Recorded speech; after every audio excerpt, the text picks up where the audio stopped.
So what are these indicators? How these indicators, the substance which identify whether it is acid or a base, how these identify, let us see. Say for example, if we are considering litmus. If we are considering litmus, whenever if you are considering litmus and all, say for example, litmus, what is litmus? Litmus is usually derived from lichen, which is also very important bit, that is lichen. What is lichen? Lichen is an organism produced from both algae and fungi.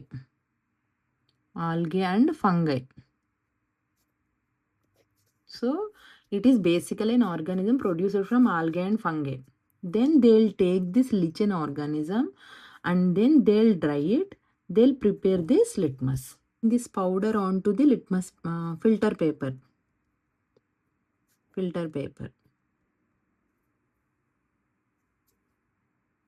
The powder form of the lichen. I already told you lichen is an organism, and then we are taking those organisms and we are drying them, and then we are make it into powder. We are spreading onto the filter paper. So that's why we have two types of litmus are there. Two types of litmus papers are there. Litmus papers. What are those two types of litmus papers? One is red litmus paper.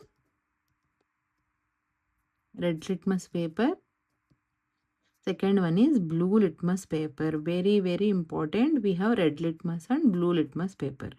So inside, if you are taking acid, I have added acid onto the litmus, red litmus paper. Then if you are adding acid onto the red litmus paper, no change in color.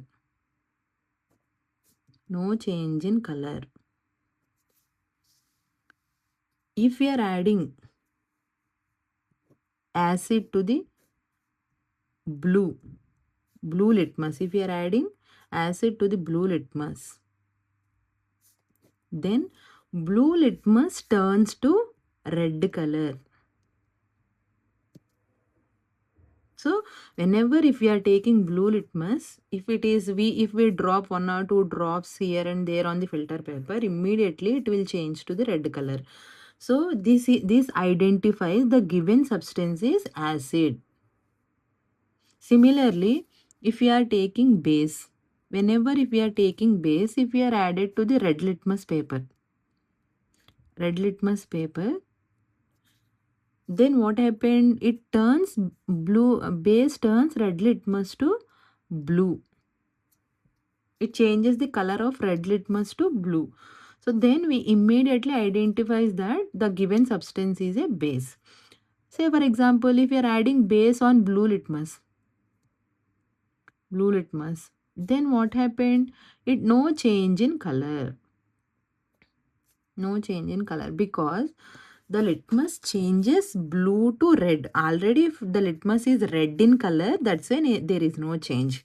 Base changes red litmus to blue. So base has the property to change the litmus into blue.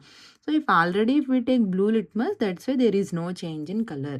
So in such a way that based on this blue color and red color, we identify acid or base. So now how to remember this? Acid is a danger. Usually acids are dangerous. So that's why acid red color. Acid gives red color means, so it turns blue to red.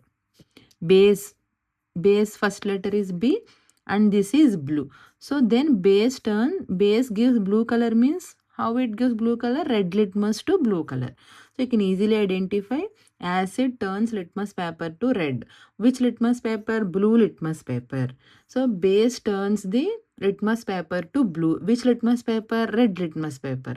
So if it is already blue, then there is no change. If it is already red, there is no change.